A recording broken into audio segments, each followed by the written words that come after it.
કંઈક જાણવા માંગુ છું. આખી રાત સૂઈ જ નથી શક્યો. બસ વિચારોમાં જ તમે અને તમે જ. ઓહ, તો બહુ જ અઘરી થઈ ગયું લાગે છે.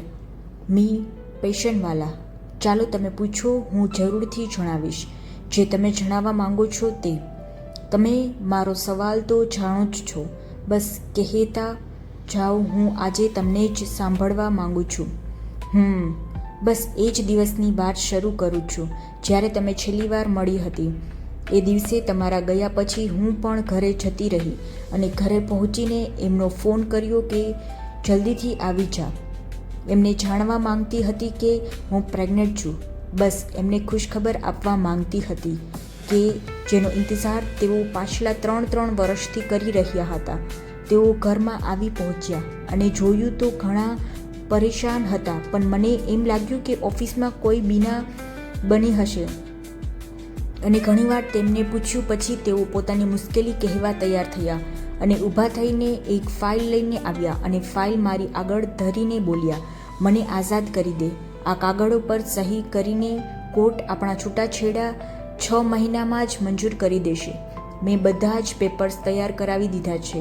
મારી જિંદગીમાં પાછલા 2 વર્ષથી કોઈ છે અને હવે હું એની સાથે જ રહેવા માંગુ છું.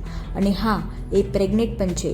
મારા બાળકની માતા બનવાની છે, તો હું એની સાથે જલ્દીથી લગ્ન કરી લેવા માંગુ છું.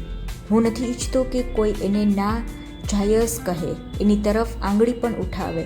અને હા, તે જ તો કહ્યું હતું કે જ્યાં સંબંધથી બહાર જવા માંગો તો કહી જ દેવાનું. હું એક સવાલ પણ નહીં જ કરી શકું. તો તું મારી આ વાત પર કાયમ રહીશ અને કોઈ સવાલ નહીં કરે, કારણ કે મારી પાસે તારા કોઈ પણ સવાલના જવાબ નથી.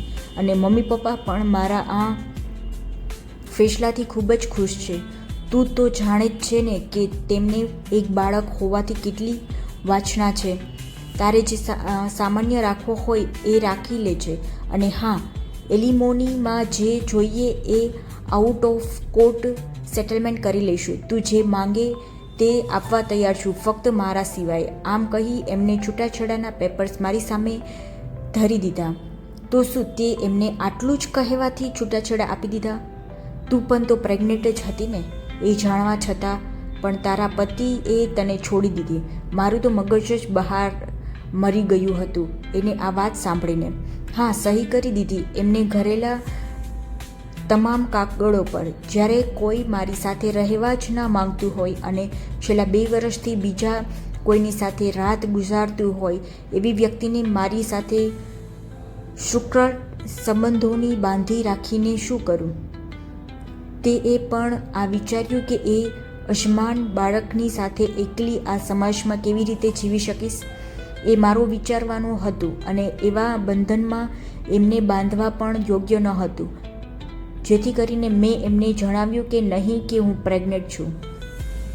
ના જાણ્યું કેમ?